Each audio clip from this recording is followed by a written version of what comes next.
tech stocks. Am I right? It's kind of like, trying to figure out which firework is going to be the next one to really launch. Exciting and kind of confusing. Yeah, it's true. The tech sector, it definitely keeps everybody guessing. So today we're going to really strap in for this deep dive and figure out what really makes those stock prices jump and crash and all that. And let me tell you, it's not just about the numbers you see on your screen, We're talking about spotting those big waves of innovation. That's the stuff that really separates the companies that are going to the moon versus the ones that are, fading away. Right. And our guide for this whole crazy ride is this article that we found. It's called Technology Stocks Profiting and Preventing Loss from Long Waves. And it's from a website called The Waves. Oh, yeah, I've seen that one. It's really interesting. One of the things it talks about is how, being successful with tech stocks, it isn't about chasing after every shiny new gadget, It's about really wrapping your head around these underlying innovation cycles.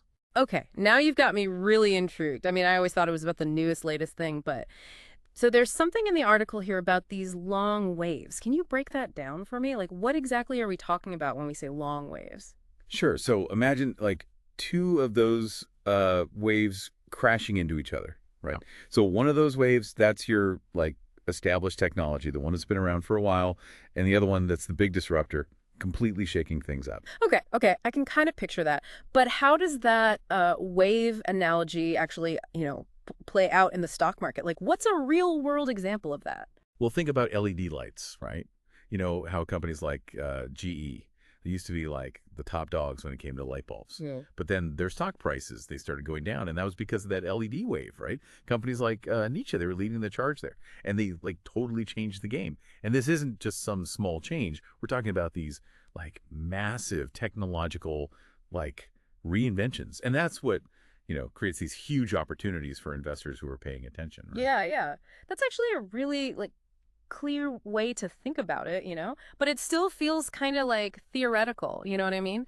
So for regular investors like me, how do we actually identify which companies are riding the right wave before it's super obvious to everyone what separates the winners from from the companies that totally wipe out? Oh man, that's the million-dollar question, right? And the article, it actually lays out a bunch of key factors to think about. First off, you got to analyze that tech life cycle. Mhm. And we're not talking about just small improvements here. We're talking real, true disruption, right? So it's not just making something a little bit better, it's about whether that new tech can completely replace the old way of doing things. Exactly. Yeah. Think about Tesla. Electric cars, they're definitely gaining a lot of traction, Right. right? But the battery tech, it's not quite there yet to totally replace gas-powered cars. Right. So that means that Tesla's stock, while it's seen really impressive growth, it still has a lot of ups and downs. Okay, that makes a lot of sense. It's I don't know, comparing, just doing a quick software update on your phone to getting a whole new device that changes how you do everything. Yeah. But it's obviously not just about the tech itself. There are actual companies behind all these new inventions, right? Yeah. So what does the article say about them?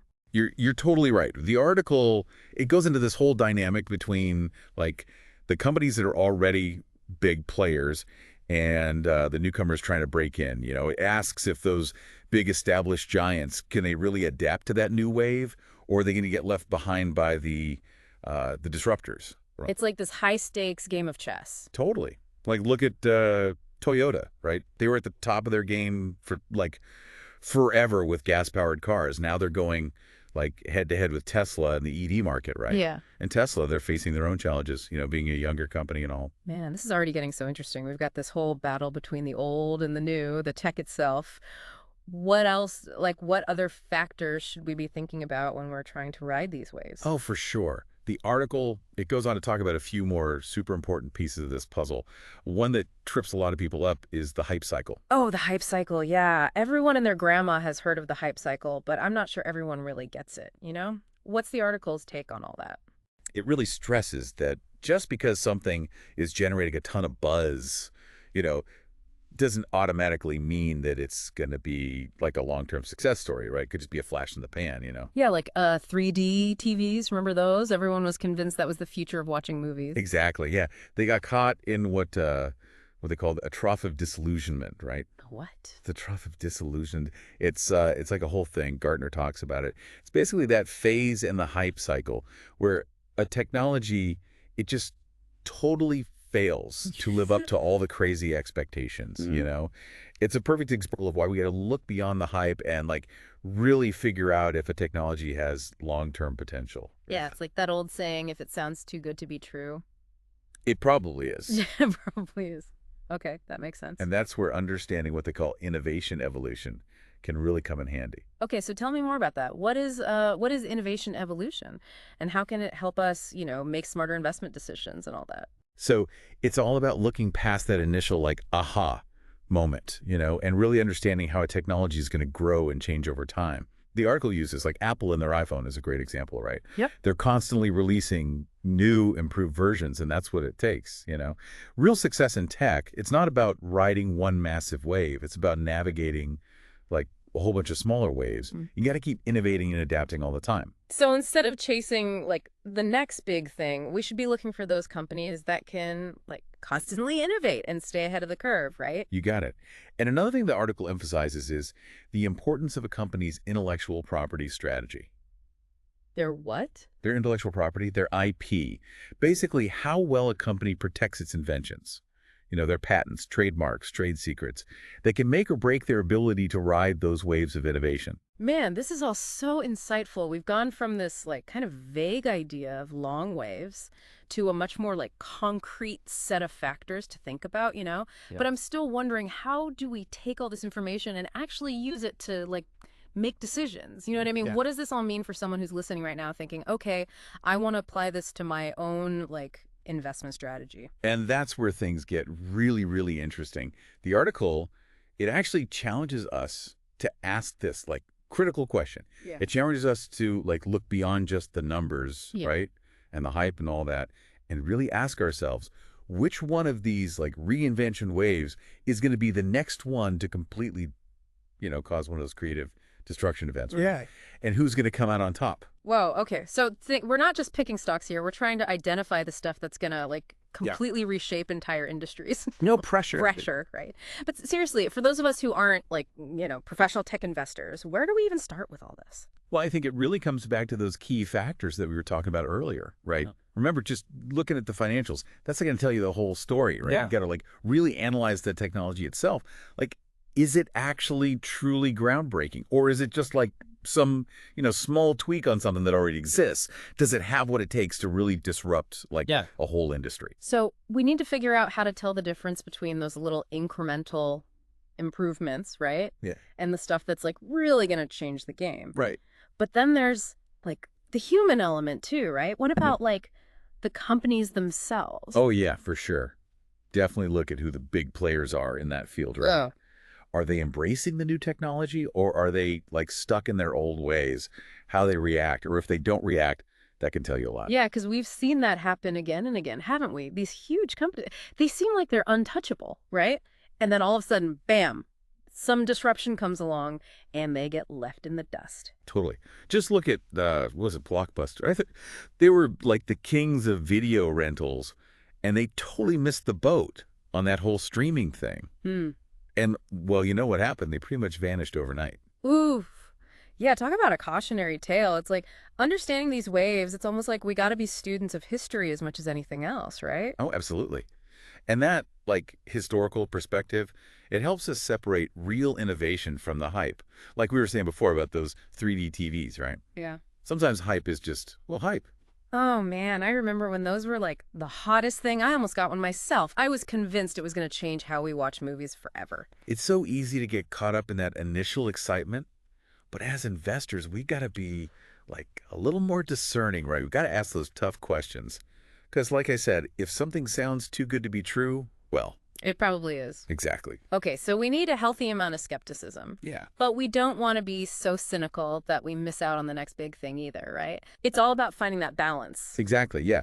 And the thing is, the most successful investors, a lot of times, they're the ones who go against the grain, Mm-hmm. The ones who aren't afraid to think differently. Just because everyone else is jumping on a particular bandwagon doesn't mean you have to, right? Yeah, yeah. That's what makes the tech world so exciting, though, right? It's constantly changing. There's always something new popping up. But I mean, of course, with all that excitement comes a certain amount of risk, right? For sure, for sure. And that's why it's so important to like really do your homework right. Understand the technology, understand the companies that are involved. And I think like most importantly, understand yourself as an investor, right? What are you hoping to achieve? What's your risk tolerance? Once you have a good grasp on those fundamentals, then you can start navigating the whole tech landscape with a lot more confidence. It's almost like we're like detectives or something. We're piecing together all these clues to try and like uncover some hidden potential. But there's this bigger picture too, right? Like this idea that innovation, it follows a certain pattern. The article, it mentioned something called creative destruction. Yes.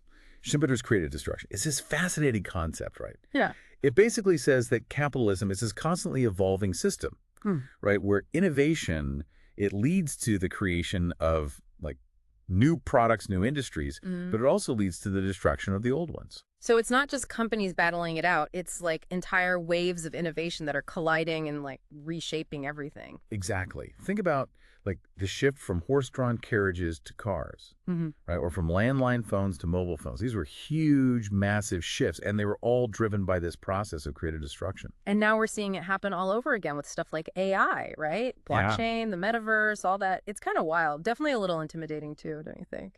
Oh, totally. Yeah. These are all incredibly powerful, potentially disruptive technologies, and they have the power to like totally change our world. But the big question is, which ones are going to actually stick around? Which companies are going to come out on top? Those are the billion-dollar questions, and there's no easy answers, right? Man, sounds like we got to stay informed, stay curious, and maybe most importantly, stay adaptable. Yes. But it seems like what the article's saying is that we can get at least a glimpse of what the future might hold by really understanding these like long wave cycles, right? Exactly. We can't predict the future perfectly, right? Yeah. But we can definitely learn how to recognize the signs of disruptive innovation. And that's where the real opportunity lies. The article makes a really strong case that the biggest gains, they come from identifying those waves early on, before they're like on everybody's radar. So we're talking about spotting that potential before it becomes like front page news. Exactly. Okay. Easier said than done, right? Right. So how do we actually do that as investors? What are some like real tangible steps that we can take? Well, it starts with like really immersing yourself in that world of like emerging technologies, right? Read those industry publications, follow those tech blogs, go to conferences, all that. The key is to like always be curious. And don't be afraid to venture outside your comfort zone. Yeah. Go beyond what you already know. Don't be afraid to like really go down the rabbit hole, right? Exactly. Explore new ideas, new technologies. And I mean, really dive deep. Yes. Don't just scratch the surface. When you find something interesting, analyze the individual companies, look at their patents, their research and development, who's on their leadership team, all of that. Try to understand their vision for the future. It's about connecting those dots. Yes. So we're not just looking at like companies or technologies in isolation. We're trying to see how they all fit together in this bigger picture of innovation. Exactly, yeah. And here's another key insight from the article. Pay close attention to what both the disruptors and the incumbents are doing, their strategies. Are the established players, are they investing in new technologies? Are they buying up startups? Or are they like resisting change? Because how those big companies react, that's going to have ripple effects throughout the whole industry, right? 100%, yeah. And then you look at the disruptors. How are they like shaking things up? Are they developing technologies that are truly groundbreaking? Do they have a solid business model? Is there a clear path to profitability? Those are all like critical things to consider. Man, this has been like eye-opening. We've gone from this like vague idea of long waves to a much more like practical understanding of how to spot truly disruptive innovation. Yeah, and the big takeaway for me is that, yeah, there are no guarantees when it comes to investing in tech, right? But if we can understand the forces that are driving innovation, then we can definitely make smarter decisions and hopefully put ourselves in a better position to ride those waves of change. So it's about staying informed, staying curious, and most importantly, I think, just staying adaptable, right? Yeah. Because things change so quickly. Well said, well said. And hey, maybe, just maybe, if we do all that, we can ride those waves of innovation all the way to the top, right? Now, that's what I'm talking about. So it's almost like we're trying to pick out those surfers, right? The ones who can not only ride the wave, but they can kind of see where the next one is forming. Yeah. We're talking about how important it is to really get the technology right and the companies involved, and even like our own investing styles and all that. But it seems like what the article's suggesting is that there's even more to it than that, right? Like we got to be able to find that right wave before it's even on everybody's radar. Yeah, you're absolutely right. The article, it says those really big gains, the most significant ones, they usually come from like recognizing those disruptive waves way early on before they Yeah. become obvious to, like Yeah. the average Joe, right? It's Yeah. all about spotting that potential before it hits the front page. Yeah. Okay, yeah, that makes sense in theory, but how do we actually do that? It kind of feels like we're talking about like actually predicting the future now. You're right. You're right. We can't predict the future with like 100% certainty, right? Right. But what we can do is learn to like read the signs, you know, Yeah. recognize those patterns of innovation that often come before those really big So it's shifts. almost like we need to like develop this sixth sense for spotting those game-changing innovations, Yeah, right? exactly. Yeah. But where do we even start? Like, how do we develop that kind of intuition? So the article, it lays out a couple of like practical steps. First and foremost, you got to immerse yourself in the world of like these new technologies that are popping up. Okay. Don't wait for like the news to tell you what's new and cool. Yeah. You got to go out and find that information yourself. Yeah. Read those industry magazines, follow tech blogs, go to conferences, all that. You basically want to be a student of innovation, right? Okay. So it sounds like it's about being really proactive, Right. right? Staying curious and like actively looking for those, what do they call them? Like hidden gems before they become mainstream, right? Exactly. Exactly. And don't be afraid to like really dig in, dive deep into the specific technologies that get you excited. Yeah. Don't just scratch the surface. Look at the patents, the research papers, the product roadmaps. Mhm. Try to really understand like the science behind it and what the companies involved, what their long-term vision is. So we're not just looking at what they're doing, but like why they're doing it and how they're doing it. Yeah. Okay. So we're looking for those companies that are like really pushing the boundaries, not just, dressing up old ideas as something new. Exactly. Yeah, yeah. Yeah. And this is where it gets really interesting. The article really stresses how important it is to pay attention to both the disruptors and the incumbents. Okay. So both the companies that are shaking things up Yeah. and the ones that are already the big players. Exactly. Yeah. Exactly. Because how those big established companies react, or if they don't react, that can tell you a lot. Yeah, because sometimes those huge companies, they're surprisingly slow to change, aren't they? Yeah. They're so used to doing things a certain way that they totally miss, like, the warning signs. It's true. Yeah. They get stuck in their ways. So you got to ask yourself, are they recognizing this new wave? Are they putting money into research and development? Are they buying up these startups that are like pushing the boundaries? Yeah. Or are they just kind of like hoping this whole thing will just blow over? Right, right. And then on the other side of things, you got to look at the disruptors, right? Right. How are they challenging the way things are done? Are their technologies truly groundbreaking? Do they have a solid plan for actually making money? Do they have a clear path to profitability? These are all like really critical questions you got to ask yourself. Man, it really is like this, like, multi-layered chess game, isn't it? Where you got to understand the players and their strategies. And that's just as important as, like, the technology itself. Absolutely. Yeah. This has been incredible. We've covered so much. We started talking about those long wave cycles of innovation, and then we got into how to identify like really disruptive technologies and the companies behind them. Yeah. Yeah. What I'm taking away from all this is that, yeah, there's no guarantees when it comes to investing in tech, right?